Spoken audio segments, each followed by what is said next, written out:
गुरु कैसे बनाएं, इसका महत्व समझना पड़ेगा। जो गुरु स्वयं अपनी पीठ पर बैठ करके, व्यासपीठ पर बैठ करके आपके कानों में आप ही को मंत्र दीजिए, किसी को नहीं सुनाई दे। जो बेदही तुलसी जी को आपके कंठ में धारण कराए, जो आपको नियम, संयम और साधना का पूर्ण रूप से ज्ञान दे, कामली के अंदर ही गुरु मंत्र दे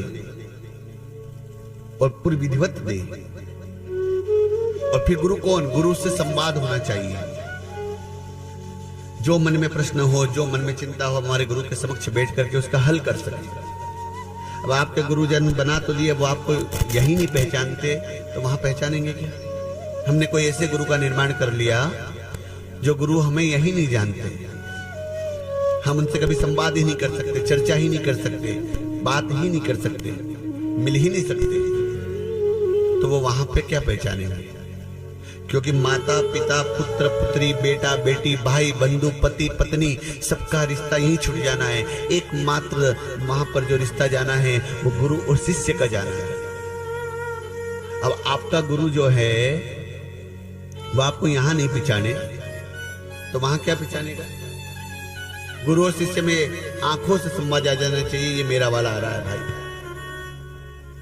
जैसे माँ अपने, एक गाय होती है ना, तो बछड़ों के झुंड में अपने बछड़े को पहचान लेती है, और बछड़े भी झुंड में से गाय को पहचान लेते हैं, ये मेरी गाय है, ये मेरी माँ है। सब एक कलर के होने के बाद में भी अपने अंत को जान लेते। ऐसे गुरु भरी भीड़ में भी अपने बच्चों को तुरंत पहचान लेते। ये मेरा दीक्षार्थी है, इसने मुझसे मंत्र दान लिया, मैं इसका पिता हूं, ये भाव रख करके। अब आपका गुरु आपको यहाँ ही नहीं जाने, पहचाने ही नहीं, कोई वर्णन ही नहीं, तो वहां क्या कल्याण करेगा भाई? करेगा क्या साहब? गुरु शिष्य में संवाद होना चाहिए। जब मन में पीड़ा आए, चाहे रात्रि की 2 भी बजे, तो हम रात्रि में भी, गुरु जी ये तकलीफ है, अब इसको हल करना पड़ेगा। आप नहीं करोगे तो नाथ कौन हल करेगा? हाँ, तुम नहीं उबारोगे नाथ तो कौन उबारेगा?